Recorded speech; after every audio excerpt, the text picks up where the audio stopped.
We left home at around 5 p.m. and we've been riding for about 2 hours right now. And we have reached Dandeli. And our destination is Ambika Nagar right now, which is another 15 kilometers away from here. But on the way we found this bridge and the view is so beautiful. How can you not stop to see the sunset, sunrise?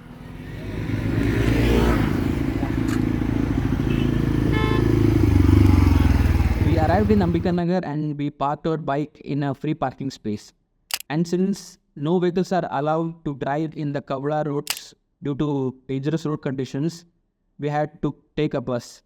And the bus fare for both of us, me and my cousin, was around 110 rupees, which also includes the return.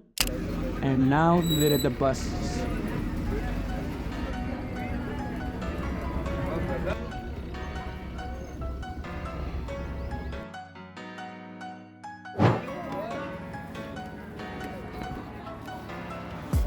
This is the line for return buses.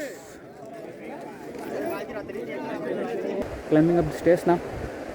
Here.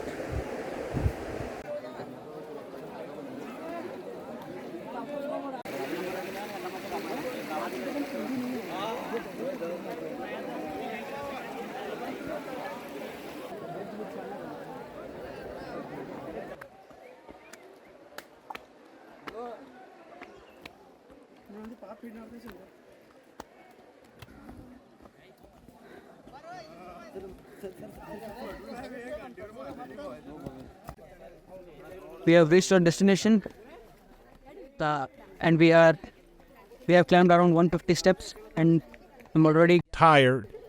And there are still plenty more to go. So, wish me luck. I'm gonna need it. This is the part which I call the dangerous ascent. It was basically a steep climb up the mountainside. The path was incredibly crowded. I made a big mistake by trying to take a shortcut through this dirt area, which is this area beside the steps which I was on.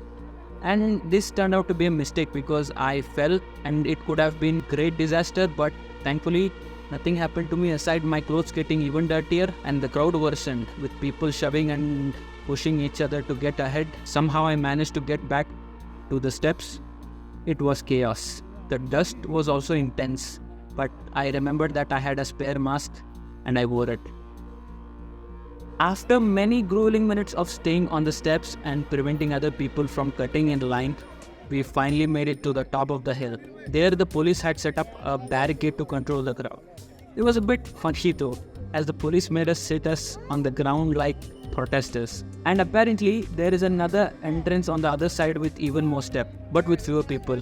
Honestly, I don't even want to imagine more steps on the other side because the steps which I climbed were breathtaking, literally and figuratively. In hindsight, it would have made more sense to go through that entrance if the crowd was smaller. Anyways, after a few minutes, the police cleared the area and we continued towards the caves. Here is a quick glimpse of what Kavala Caves looks from the outside.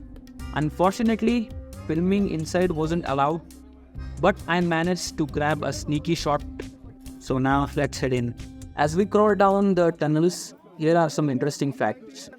Although the Kavala Caves are accessible to public at any time of the year, this specific section requires special permission because of its challenging terrains. And also the Shivlinga, which we will see in few moments, which is naturally formed, is called Kavala due to its naturally raw texture, which supposedly resembles like a raw betel nut. And the rough translation to Kavala is supposed to be betel nuts, but in Kannada we call betel nuts as adgi. So I don't know where the name comes from, and nobody knows. I asked around and nobody knows why Kavala Caves is called Kavala.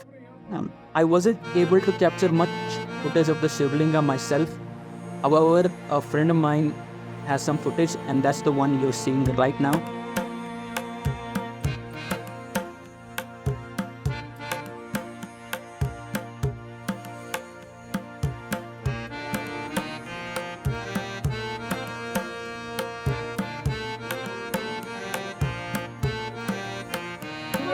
And now let's move on.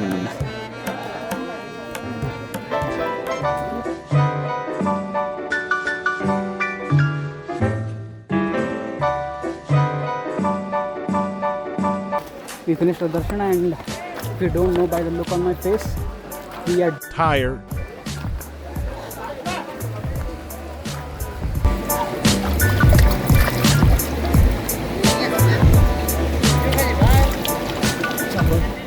So we just finished the darshana, and we also did the trek. It was exhausting. We climbed up, and also we are climbing down right now. And then we're gonna go catch the bus, which is again a lot of hassle because there are a lot of people who go to there, but we're gonna catch it anyway. Then we're gonna ride back home.